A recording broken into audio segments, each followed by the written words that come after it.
This KFAN podcast is sponsored by Builders and Remodelers, exclusive Twin Cities provider of Elements Windows. Get the highest quality windows at unmatchable value. Visit buildersandremodelers.com for more details. This is There's Plenty of Bloat to Go Around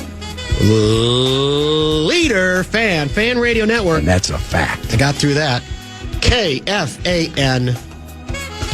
2 minutes, 41 seconds past the hour of 3 o'clock Central Daylight Time. Welcome back. It is a Friday edition of the Bumper to Bumper program. You know, the clock, the new clock, the big, new, meaty, bold clock right in front of us, which is, you can't miss. It's a thing of beauty. I think it must have been added to the equation while I was on vacation. Not sure. But what I did notice, we're on military time on this thing. Oh, really? Yeah, so like right now, I'm looking at a clock that reads 15:03. Yeah, that's what I've got too. You got that as well? I wonder if I've always had it and just never thought about it. Well, because this clock doesn't look very new. Well, maybe this clock's been around longer than I realized, but I don't remember it being on military time, which I don't think is very helpful. Is there a way to get it, you think, on the sort of the customary time? Because I guess I could start saying 15 minutes and 3 seconds. No, or 15. 3 minutes past 15. 3 minutes past 15, yeah. Yeah, 1500. 1500. Yep. ESPN 1500. See what I'm saying? I do. That could get very confusing to people, I think. It could. A lot of people don't know how long this station's been around. They might get us confused. That's true. They might. In any case, it's amazing what you can get distracted by, but that's the way it works as I continue to try to pound on the steroids. These are not anabolic steroids. The big knocker reminded me. That's true. Anabolic steroids were the ones. Is that what A-Rod used? Yes. That's what performance-enhancing steroids are. Anabolic. Yeah. Mine are, what's the term for mine? I can't remember what he called them. He had the term. Yes, it was he a did. different term. Are you a little disappointed? Were you hoping to get some of the effects of anabolic steroids and maybe pump up the muscles a little bit? I'm way past that. Summer, beach season? I am way, way past that. You could call it the big, beautiful clock, as 612 guy suggests. That would be a nice callback. Just be careful you pronounce the last word right. Beautiful clock. You're right about that. Yeah, it's a very good point. My name's Dan Barreiro. I'm the gravelly-throated host of the program. Guardsy produces the show. And we're only, how many weeks away are we from the Friday football beast? I mean, it's got to be like 7 or 8. Oh, it's that many? Yeah, I guess that's true. Yeah, after Labor Day is when we'll be previewing Vikings-Bears. Yeah, you're right. So we've got... Bears made big news today. I saw that. They're getting mocked and ridiculed. Ryan Poles, who has not exactly presided over greatness in Chicago to this point as the general manager of the Bears, has received a contract extension through, I want to say, is it 29 or 30? I'll look at the exact term, but I saw the extension news for sure. And it's a prime example of either steadfastly saying,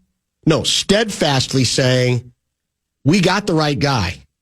We're not going to do what everybody wants us to do, which is fire the 7th Bears general manager in the last 30 years to feel good through the adrenaline period about the next guy for the next 2 years and then fire him again.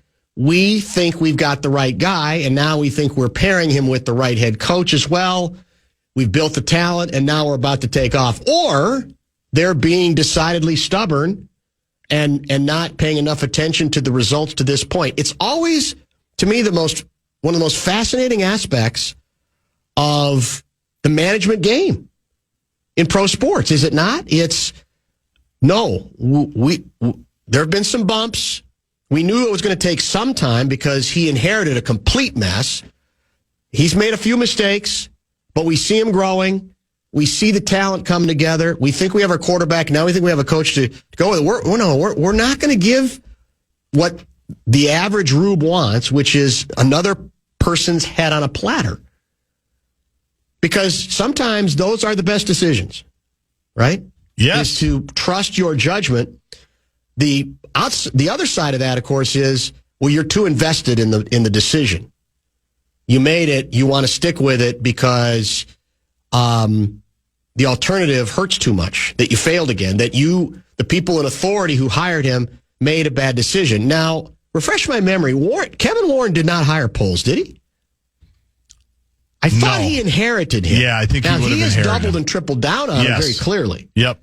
But my point is, I don't think it's his hire to the extent I'm talking about, where you say you get so worked up into not wanting to admit failure that you get too stubborn about it. So look, it's a big decision, and it's got ramifications within the great state of Minnesota as well. We obviously play in the same division.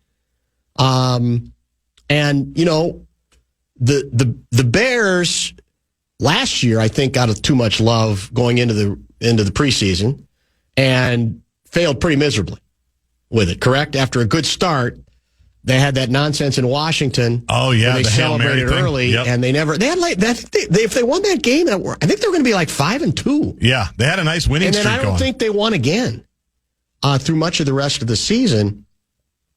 So, you know, that's part of the Vikings competition here, right? I mean, that's why I think it should be of interest to Vikings fans, because I'm seeing nationally via X, everybody's just mocking it because you can lay out the stats. Yeah. From a team standpoint, they've been awful in the division. He has said, we're going to take the division. And never give it back. Never give it back. Yep. And their division record is abysmal. They obviously have not made the playoffs at all. They've been still pretty much an embarrassment. The last coaching hire by him was awful. Did not work out very well either. So we'll see how that thing goes. They were 5-2 entering that Washington game. They lost, and that was the first of 10 consecutive losses. So they were 5-2 entering that. So they would have been 6-2. Yes, they beat Tennessee, lost to Houston and Indy, then beat the Rams, the Panthers, and the Jaguars. Wow. And had Washington on the road. Yeah, they had that game. They would have been 6-2. Yeah, and then they didn't win. They didn't win until week 18. Until week 18, yeah. They beat the Pack. I remember that well, yeah. Corticosteroids. Is that what he said? Well, I thought that's what a couple people have suggested. And somebody said, well, no, you have a Z-Pack. I say, no, I got that too. I got both those things going for me. Z-Pack is as well. Sounds strong today. Yeah, it's getting better. The voice sounded powerful on TV. You're back. It's getting better. But I don't celebrate anymore on this stuff because the thing now is the voice is the first thing that goes for me. That's concerning, obviously, because we're on radio. But hopefully, I'm past the hardest stuff. Only one scheduled guest right now. I didn't actually ask about the other one we were considering. Is there any progress there, or not worth getting into? Do you think? Yeah, I haven't heard, and I don't know. We'll wait. We can talk about that later. We do have Lavelle scheduled for 5:30. Any chance he's going to surprise us with a studio visit? I am always hopeful, but I never really know. Because I don't think I'm contagious at this point. No, you're fine. I'm well into the Z-Pack and into the, I don't think prednisone can make any difference there. But, so in any case, that's the only guest. We do have another edition of News on the March today. We got a lot of other stuff to catch up on, I think. A number and some stuff that's pretty timely to today as well. And we will discuss, apparently the New Wolves ownership was officially unveiled. Press conference you could have heard on the Fan. We'll get to some of that forthwith. But I want to revisit a subject we spent a little bit of time on, I want to say yesterday, but maybe not enough time. And that's the controversy surrounding the Golden Gophers athletic budget. They call it a shortfall in the business, I think, or deficit. And the numbers they're even bigger than I had recalled. The athletic department projects an $8.75 million deficit between revenues and expenses for 2025 and 26, which is substantial, more than I think we were talking about yesterday. You thought it was real low. I thought it was like 5. Well, you know the number that... Or are these different numbers? No, the number... When I thought it was like 3.5, that was the projected shortfall they had a year ago. Oh, that's what I read. Okay. And just messed it up. And then it turns out they didn't lose $3.5 million, but that was why I had 3.5 in my head from a year ago. I didn't know the $8 million number. Okay, so we don't have to get into all the permutations of it. it's not good, obviously. Mark Coyle's claiming that a lot of universities are in, I assume, except for maybe the very richest ones, are in the same position, but it has to be dealt with. And because it comes at the same time that the Gophers announced a raise and a contract extension, albeit all of 1 year, you told me, of PJ Fleck, there's this sort of, pushback a little bit on, well, let me see if I can find it here. This is, hold on one second. Let me get the details I'm looking for regarding, so Fleck, his retention bonuses are increased by $2.3 million, right? His annual salary is at $6 million. His retention bonuses have been increased by $2.3 million. What does that mean? What does the retention bonus mean, you know?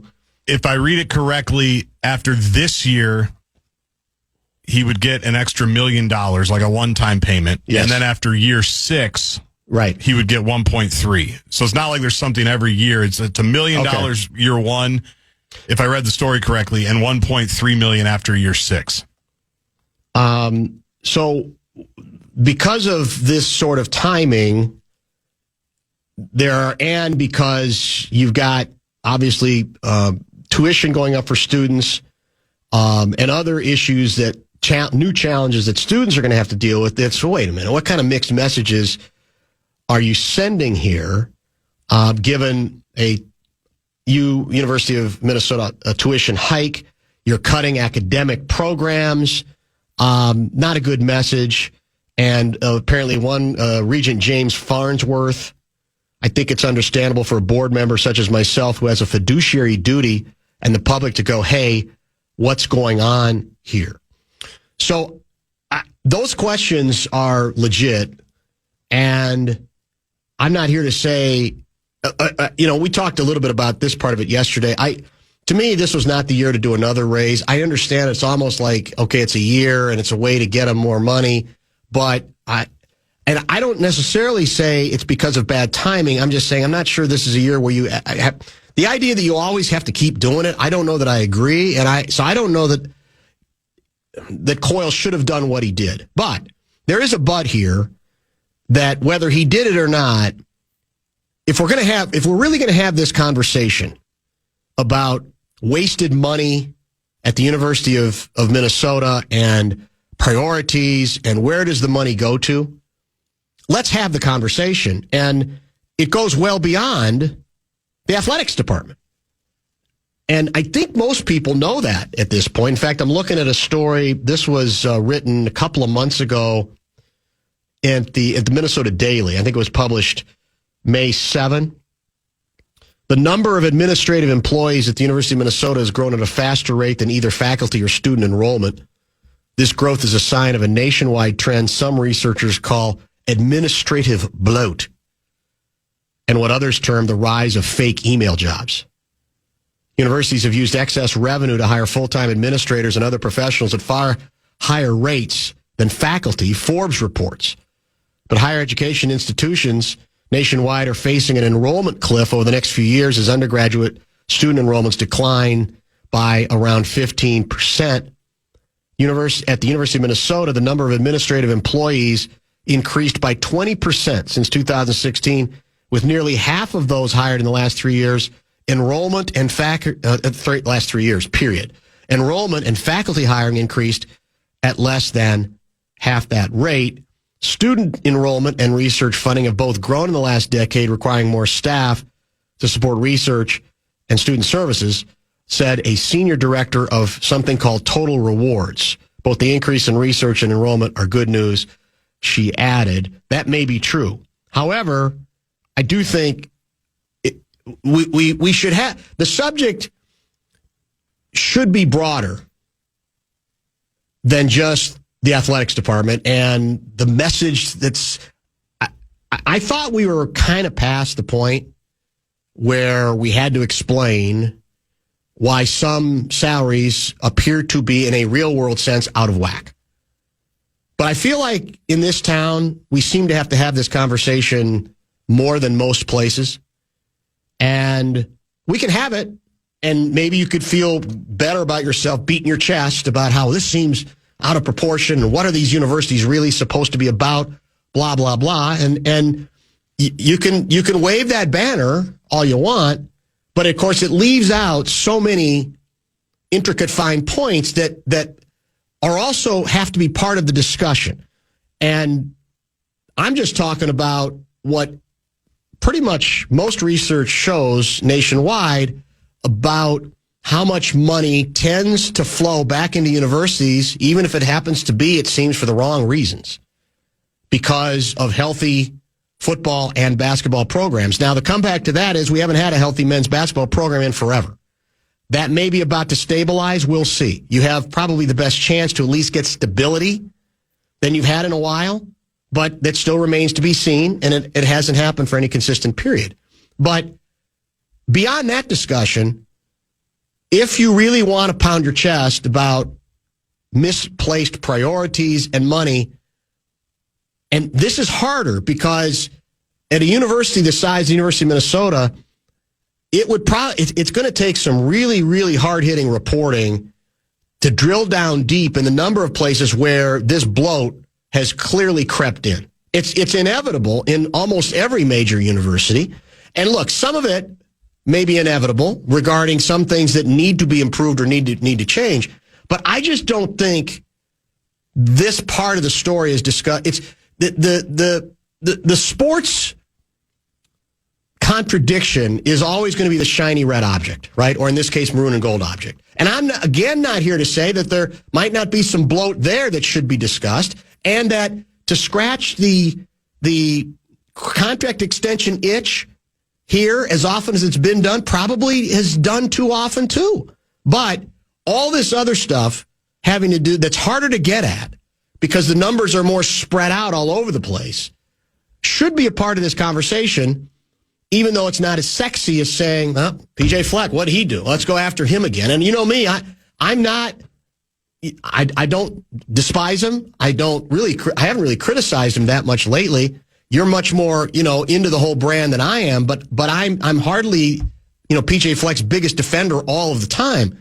But regardless of who the coach is, that strikes me as part of what's disingenuous about these debates. It becomes really easy to, look at all that money they're getting, and look at the poor kids out there. The poor kids have a point. I'm not convinced that you take care of the poor kids by holding off on this particular added amount of money.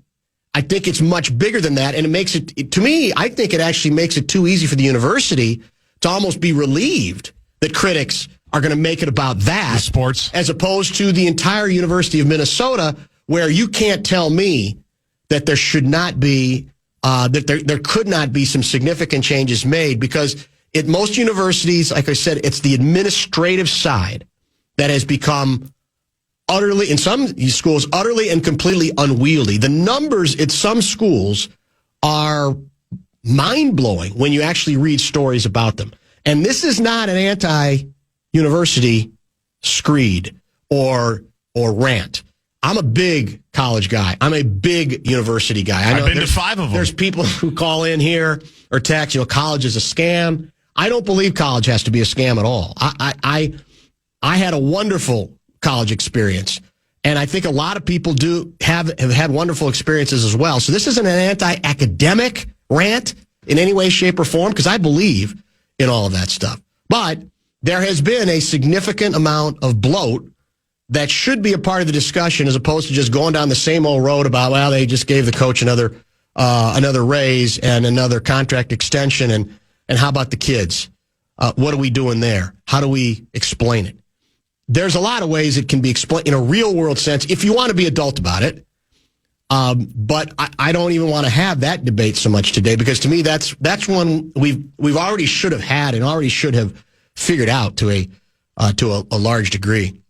But let's be fair, and there are many other stories. I'm quoting from one, but there are very many stories that indicate that there are significant places where there could be legitimate cutbacks. And at the U, did the wrong things get cut? I don't know.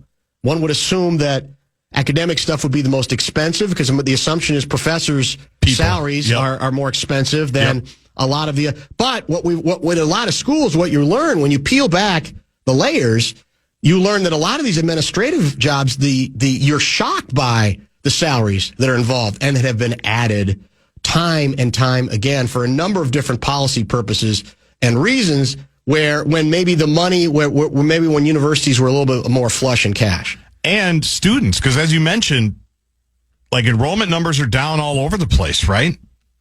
All over the country. Like college, as we know it, is changing, whatever people think about it. There's no question, yes. And so it probably is a good time to look at everything, how every other business has had to do it, right? Whether it's in-person work, whether it's travel stuff. Correct. Coming out of the pandemic, just the college in general, I feel like is changing very, very rapidly. So the stuff that worked 10 or 15 years ago when maybe you felt like you had to have this many administrators or colleges were growing in the U just in the time since I was there briefly, it used to be kind of a commuter campus almost. Like a lot of people, there weren't as many apartment buildings down there. That's true. That all kind of changed, but is all that coming back now a little bit? Like college is changing so much, just the idea of it, that it's probably a good time to take a fresh look at everything to find the extra bloat and to find where you can cut things. It's a subject maybe for another day, but I mean, there are a lot of people, including people who are pro-college, who said that the cost of going to a major university these days is ridiculous and is obscene and doesn't have to be this expensive. It's just that schools have gotten so used to commanding these kinds of numbers. Now, that might not be true at the University of Minnesota, some other schools that are more notorious in some ways, but it's also probably should be part of the discussion as well. This is from Jonathan Bloomington. Working in higher ed, I can tell you the amount of government oversight since 2016 has also increased significantly. Most institutions have hired more administrative staff to respond to all the requests from the government. That's part of the story. There's no question that I'm not sure that's all of it, but I think that's, undoubtedly part of the discussion as well.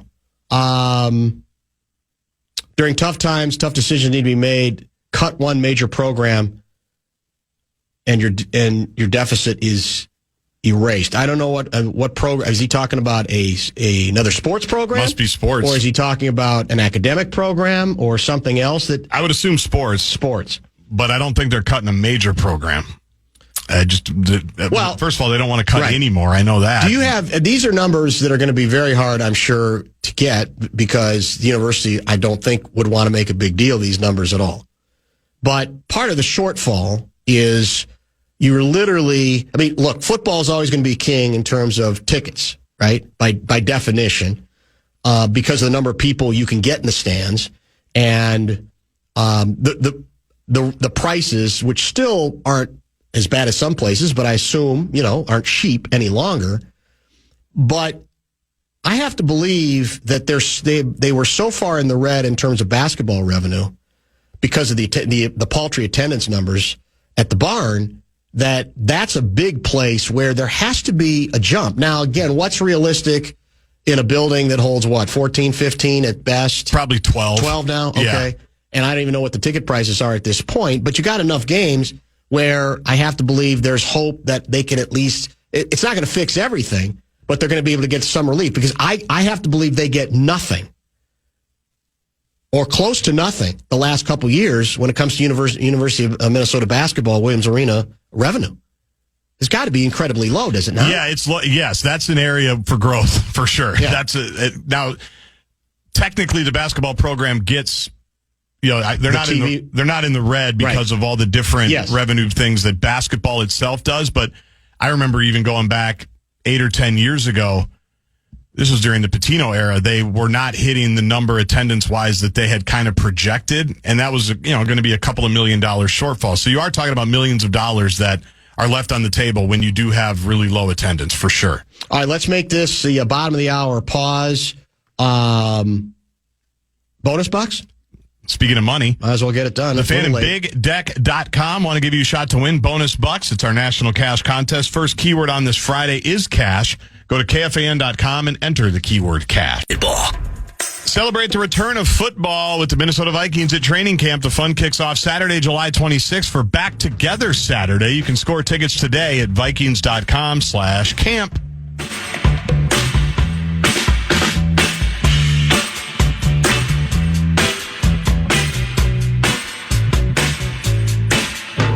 Larry Mondello guy writes, I'm not saying the Gopher basketball team has struggled to draw fans, but during the 2024-25 season, they finished just behind the Flop, Sweat, and Tears tour in attendance. Well, hold on. Which tour? The farewell tour or the comeback tour after the farewell tour? Yeah, he needs to clarify. Yeah. 651 guy, my comment about cutting a major program was mainly tongue-in-cheek, but pointing out the fact that the head coach of the football team makes $6 million a year, which I think puts him, again, It's crazy, but I think he's no higher than the middle of the Big Ten. Right. Isn't he like smack dab in the middle, like 8th or 9th? Yeah, that's probably right. Now, again, we got a million teams in the Big Ten. Yeah. But I mean, you're either going to play in the deep end or you're not. And I get when you say, well, if I'm going to play in the deep end, I want a little more than I've gotten. And there are seasons in which I wouldn't disagree with you. But that's sort of That's the money world in which we are if you want to be at least a semi-factor in the middle of a Big Ten football conversation. Well, can I throw two things out? Yeah. Because I think it's indicated in the story that other than the COVID year, like the U cares deeply about not running a deficit in sports. Right. Like that's a huge factor. Always has been, which I think makes sense, right? But they're kind of an outlier in that regard. Like there's a lot of schools that just don't care at all what you spend and spend whatever you need. And so the 8 whatever million is jarring, but you talk about swimming in the waters and you're either going to play or not. I mean, do people remember, we talked about it at the time, I think, that in Gene Smith's last year at Ohio State, they ran like a $37 million deficit on his way out. Yep. And he basically said, I didn't want football to not be good. And I wanted to win a championship in the last year of football. So I left the new guy with a mess. He's going to clean it up. And because of different events and games and home games and everything, you can kind of mess with the numbers and make up the money as you go along. And that's what Ohio State was saying is we had 2 fewer home games. That's like $16 million for us right there that we're going to have next year.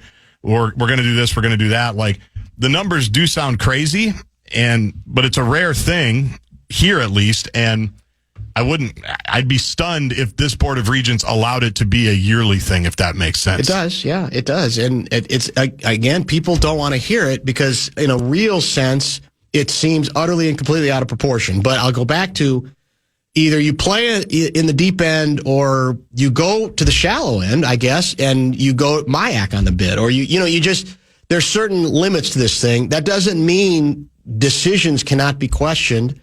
And you could, again, make the argument that, Coyle strikes me as a pretty political creature in some ways, that he'd say, all right, well, I really think I should do this with PJ now, but the timing is going to look funky with this other announcement I'm going to make. So to that extent, does he say, I'm putting it off a year? Now, maybe he, in his mind, he's actually going to end up saving money by getting it done now and saying that's it for a while. We'll see. Right. But you could easily make Until the argument. Next one. Yeah, that okay, I know this, PJ, this ain't the year I'm doing it. Love you. I think I've proven that to you. I'm on your side. I'm in your corner. But this isn't the time in which it's going to be very easy to float this. And I think you could make that argument for sure. But on the larger issue, again, of waste and an obscene amount of money, it's in one person's hands in this case, which obviously it's a big sticker figure, but everybody knows these are the numbers you're going to be $1 million or $2 million up or down. These are the same numbers you're going to be dealing with. Right. That's just the reality of it at this level.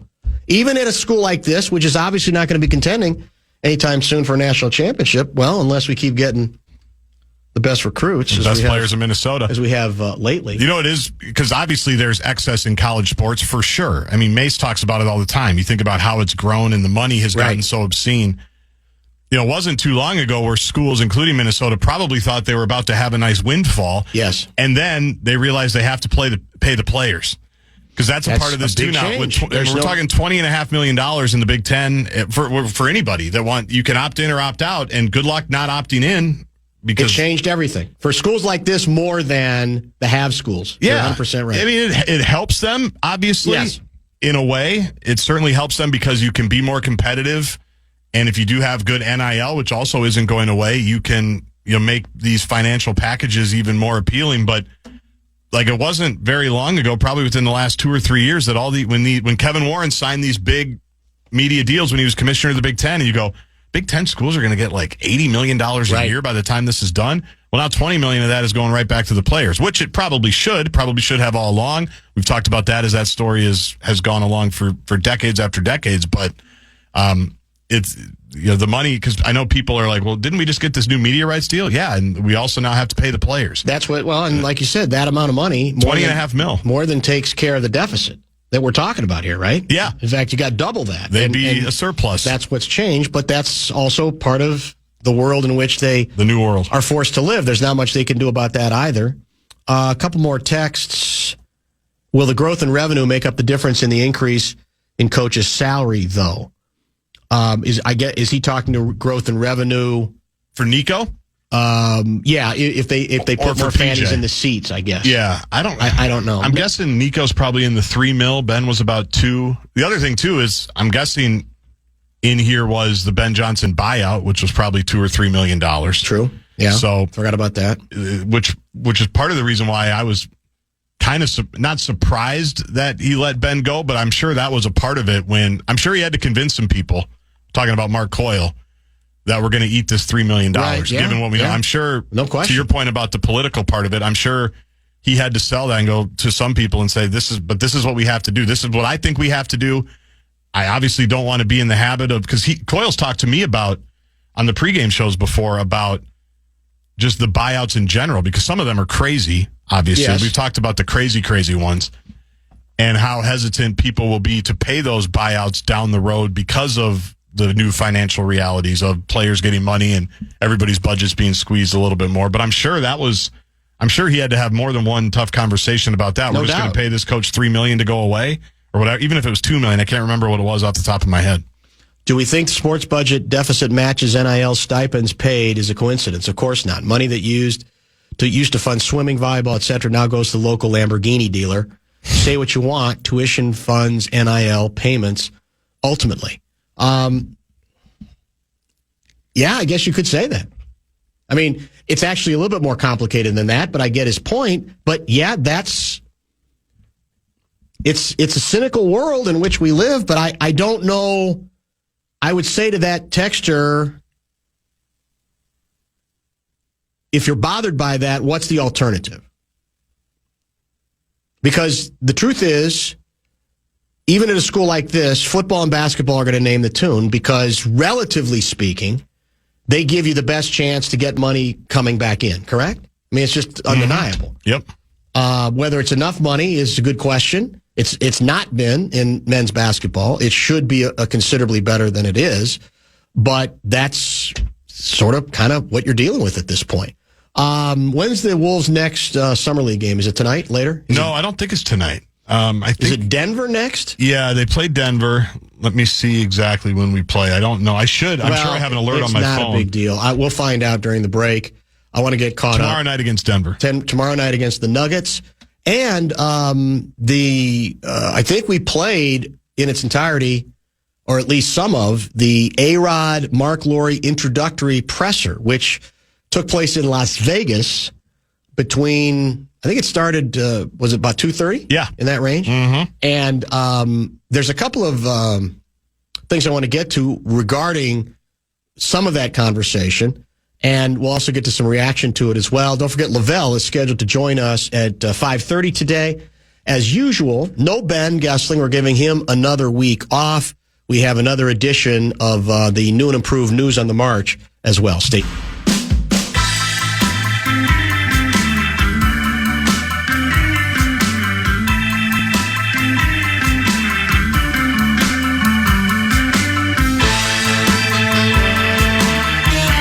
this a bit? Richard from Stillwater. The University of Minnesota administration bloat is a story the media continues to avoid. With attendance failing, why is administration numbers up 20%? It's not a sustainable trend. Is that a bit? Isn't that what we've been talking about for the first 45 minutes of the show? Well, maybe he's saying thank you and wants to further that a little bit and give you some more ammo. Hey, well, you might. I'm hoping you're right. You might be giving him a little bit more credit than I am likely to do. News on the march.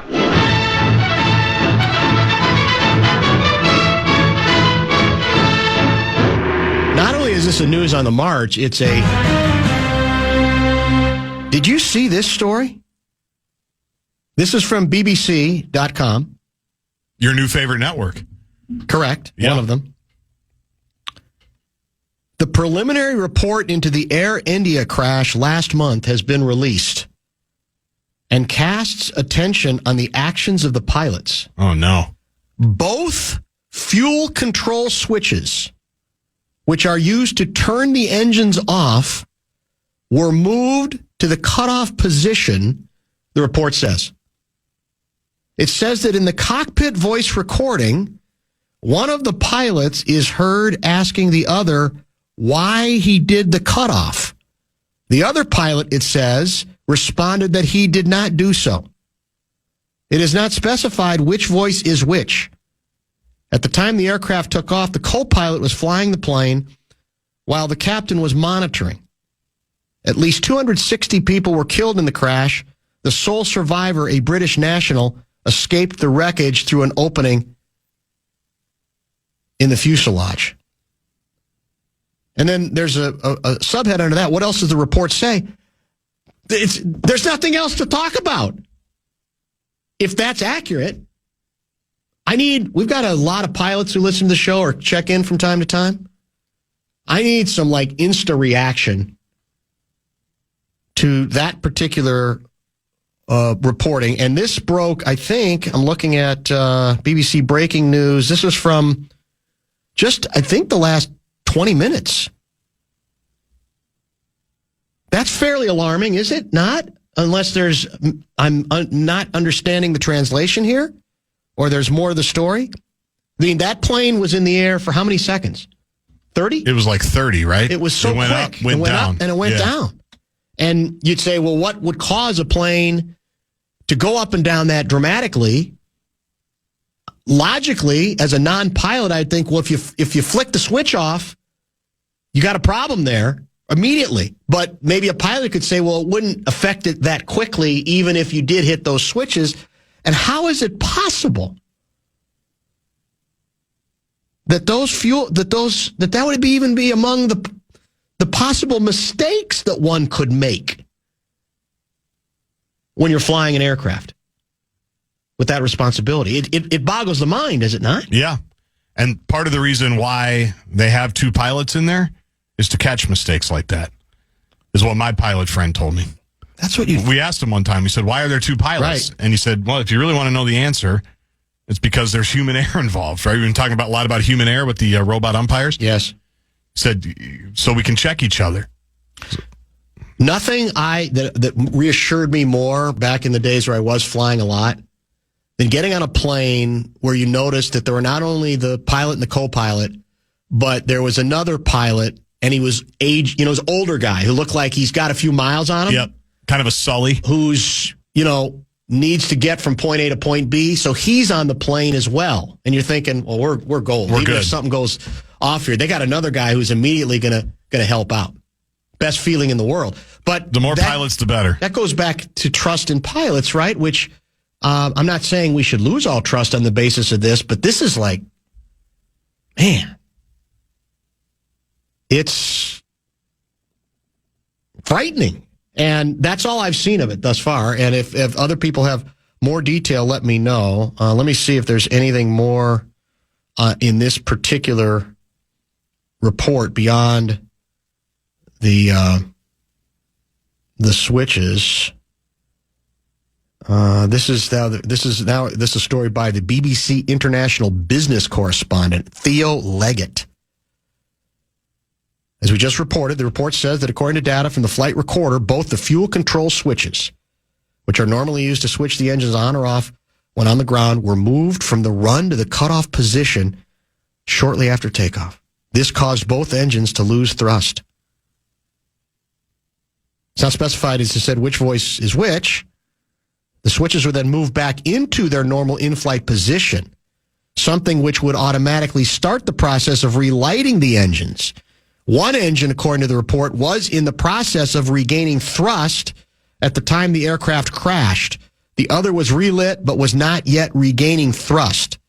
The report says at this stage of investigation, there are no recommended actions to the plane itself, the B787-8 and or GEGENX-1B engine operators and manufacturers, suggesting that no significant fault has been found with the plane or its engines.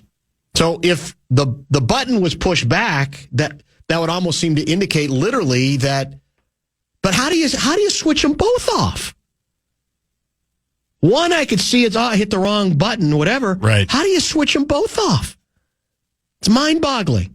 I can't even imagine. I mean, when family members hear about this, the aircraft achieved the maximum recorded airspeed of 180 knots IAS at about 8:08:42, and immediately thereafter, the Engine 1 and Engine 2 fuel cutoff switches transitioned from run to cutoff position, one after another, with a time cap of 1 second between the two cutoffs. The engine N1 and N2 began to decrease from their takeoff values, and they've just taken off. Yep. As the fuel supply to the engines was cut off. My God. I mean, generally, you assume that if a plane goes down that quickly after takeoff, it is something cataclysmic, correct? This would be described as fairly cataclysmic, would it not? Well, and then you wonder, was the other pilot just lying? Did he do it on purpose? Well, yeah, that's the other question that comes up. Yeah, was this any sort of... Was it a mistake and he didn't even realize it? There's a million questions. I'll be curious to get reaction from within the aeronautics industry, shall we say, and we'd love to hear, because I know we do have pilots who, when stories like this break, give us their own, interpretation or reaction to it. Now, you can't know every detail, but that's very specific information in that report, right? I mean, that's not, some of the stuff can be kind of vague and the average rube can't understand it, but you can sort of, everybody can kind of understand. You cut a couple of switches, you cut the fuel lines, you got a problem. And pilots that I do know have always told me, the late great Jim Tillman, who we used to have a long time commercial pilot, who we started having on largely, I think it was post 9/11. For many years, he worked in TV, local TV in Chicago, and had his own show called Tillman's Tempo. Really interesting guy who we lost several years ago. And he used to always say, I mean, the most vulnerable you are in a plane is when you are taking off, literally, and when you are, just when you're up in the air, and just when you are landing. Those are the times. And obviously, that's when the pilots need it. Cuffing off those switches when you're just taking off, you got a pretty heavy load, right?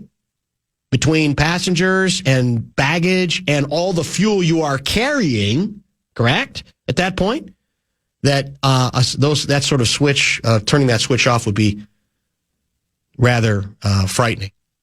And we already have one pilot checking in saying doesn't pass muster to him. That you have to take into consideration the possibility of a deliberate act there. At least it has to be discussed. That's how I read it, honestly. Because the one pilot seems surprised. Yes. And the other pilot says, well, I didn't do anything. I mean, I'm reading it negatively. Yes. Maybe that's the cynic in me, but I'm reading it like that guy did it on purpose. It's got to at least be put under consideration. Now, that doesn't get covered, at least in this reporting on this report. So how specific they get into that, I don't know. And I assume that's going to obviously be part of the follow-up. This is going to be a huge story, I would think, all weekend, pretty much, for sure. Top of the hour pause here. Lavelle, as I mentioned, 5:30. We've got top 5 at 5 yet to get to as well. That might be one of two News on the March segments, because that was kind of a breaking one that I didn't think we should avoid. And then we'll get to, Guardsy has some sound from part of the opening presser involving Alex Rodriguez, A-Rod, and Mark Laurie, now officially the new stewards in charge of the Minnesota Timberwolves. They had their first press conference introductory in Vegas, where Summer League activity is going on. And there's already been some reaction. I know Common was bitter about one thing that A-Rod got into. And I've already seen, it's interesting because there's so many different interpretations to that particular issue, including one by a long-standing NBA writer. Let me see if I can real quickly get to that particular tweet. Well, I can't find it right now, but they're perceiving what A-Rod said and Laurie said very differently, I guess, than others have. But we'll get into specifically what we are talking about that's getting so much attention at this early date. Their very first presser, and many other things as well as we get into hour number 2 on a lovely Friday afternoon here in the Twin